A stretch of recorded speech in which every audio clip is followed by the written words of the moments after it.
Without a doubt, let me tell you something about Mrs. Perfect here.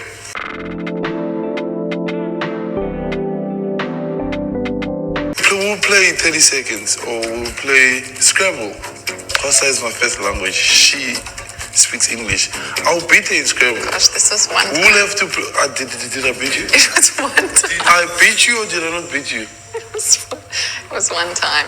Then we have to play the whole night until she wins. Whatever game, whether the kids must go to bed, she doesn't care. We must play until she wins. That's the kind of person Rachel Kolisi is. Like, I kind of got the signs earlier about this guy, not because of the things that he said and does to her, but because of the way he reacted, because a friend tried to like hug him or sort of like the friend was just too excited for him and he reacted in a manner that was so inappropriate for a man in his position. You know, the type of fame that comes with being in your position. The fact that you were acting the way that you were acting, yeah. And your wife was clearly uncomfortable here in the scene, but you went on. And a lot of people be like, in marriages it goes on like that. Yeah, that's why you're in the type of relationship and marriages that you're in. I really do not care about, and I'm gonna go in full length about this, I really do not give a damn about these people because I don't know them. This man, Okay, Kikota Pastor Tinyani, why are we shocked that Sia and Rachel are getting a divorce? Why is this shocking you to anybody? Because I'm definitely not shocked. I don't know if anyone remembers the Kolisi documentary that came out in 2023, where Sia Kolisi was talking about his journey, right, from his childhood and how he became this big rugby star, right? And in the story, obviously, they addressed the love story between Rachel and Sia.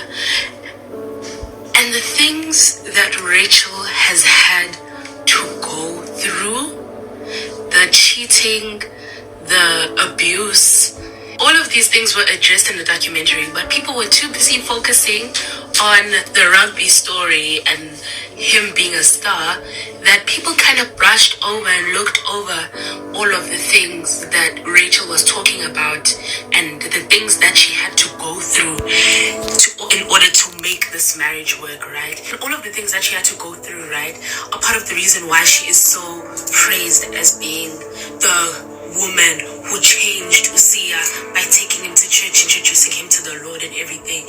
And even in the documentary, Sia did talk about how he loves Rachel so much and appreciates her so much because the things that she's had to go through because of him.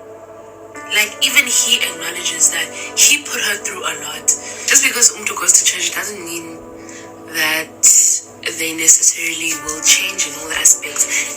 And even if they do, that process usually takes a very long time because there's still a whole childhood behind Sia. Remember, even again in the documentary, you remember Sia talking about his relationship with his father, right? And like most South African men, he has a very complicated relationship with his father because his father was not there for him during his childhood, right?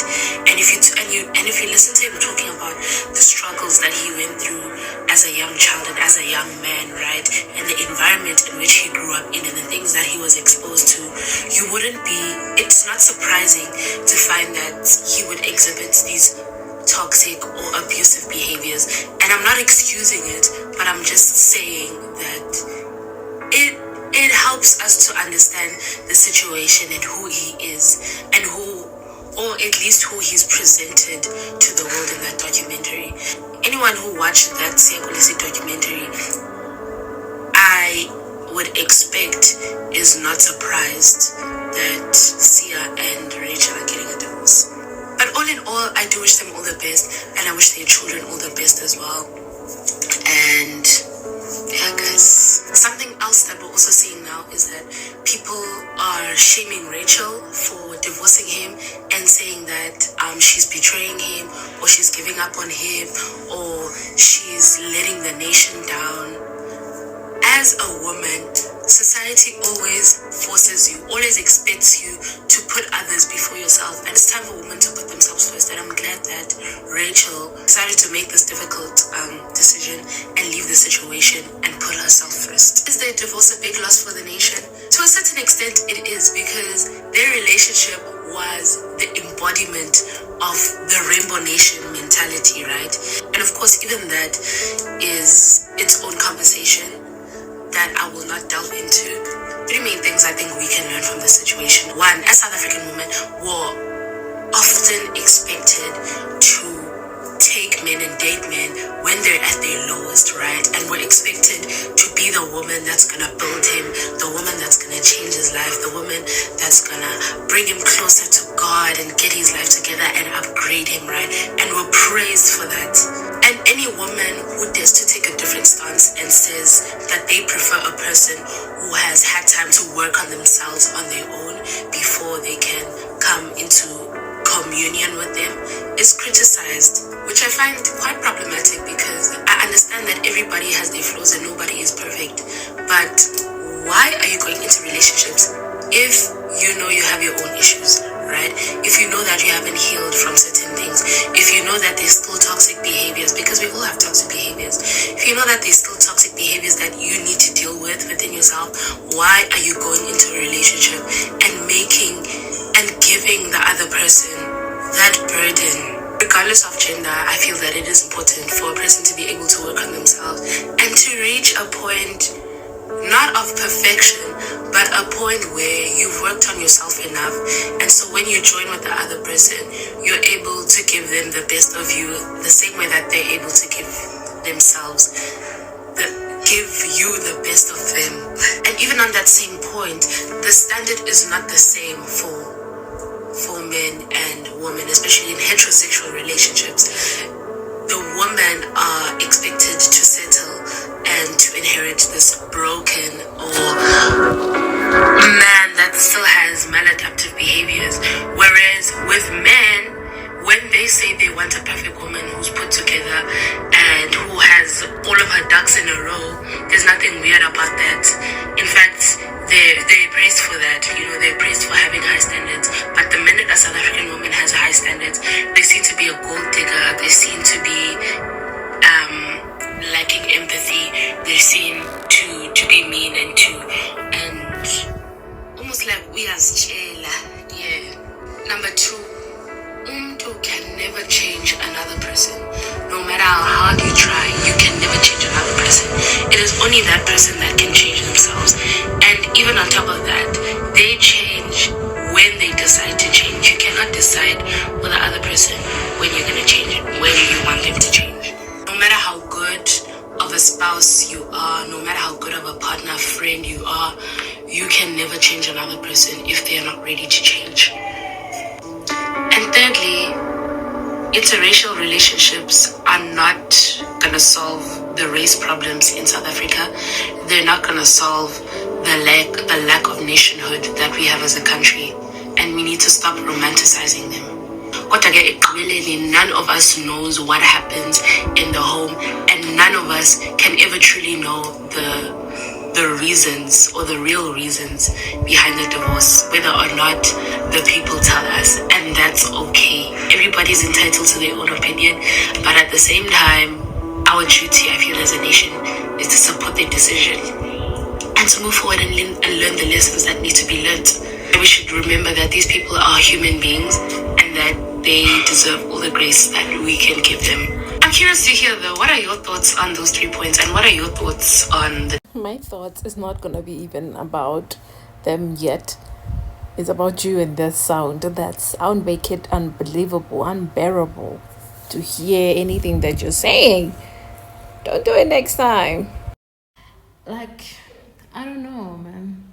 I do not like glorifying people's relationships, marriages, or so forth. Partly because I've been there myself, where people glorified me, glorified the union that I was in, not knowing half of the things that I deal with. I don't know these people. I don't know them. I only see what they want me to see about them. And that's the only part that will be glorified. Another thing, South Africa has a tendency of erasing history. Like, didn't we learn with African Americans and what happens in interracial relationships? And why oftentimes black men marry white women? These two people come from two complete different backgrounds. And people in this country, again, love to erase history and systemic oppression like they don't happen. And how they two combine has a reflection in what happens in our future. Marrying a different woman from a different race. This woman born in complete privilege. She does not understand what it means to grow up as a black child. She may even have an understanding of what it means to grow up struggling as a child, but not struggling because of your race. So marrying a woman from a different race to erase your past is something black men do in interracial relationships. Erasing their pain, hoping that she will, make him shine where, he wasn't shining. And I know there's going to be someone that says to me, why do you bring up race? Because that's exactly what it is. Even in parts where you don't see the connection, it is there. We see it with African Americans, and they also have the highest divorce rate because there's this thing that he needs from her that he cannot really complete. And that's really so unfair. That's not fair because she is a white woman born in South Africa. And there are things that she will never understand because that's not how she was raised. She may understand that this happened and it was wrong, but it's another thing to experience it. I don't know poverty. I'll never be able to understand what it means to live in poverty like a person who lives in poverty. Reading about it and talking about it doesn't mean that I'm equivalent to the person who lives in abject poverty. And that's the exact same thing with this situation. She is not a black person. She will never, on a fundamental level, understand him. And that's, again, unfair of him to expect her to understand that. For her to also understand his anger is blatantly unfair because she never will. And him attaining all of the success in a community that he knows that does not even like him. The Boers, they don't like him. And he feeling like she's not even doing enough. And can you even blame her? Can you blame her? She wasn't raised like that. You're expecting so much from someone who wasn't raised like that. Because at the end of the day, we're going to bring it to both of their childhoods and how it affects how they interact today because they never had a conversation about that. So they hope that by joining together and becoming a rainbow nation or what is expected of them in this country, because they tend to erase past like they don't happen. So let's love each other. So you want to build yourself on insecure love? This is exactly what happens. You can never help a man who is deeply boiling inside because everything you do will never be good enough.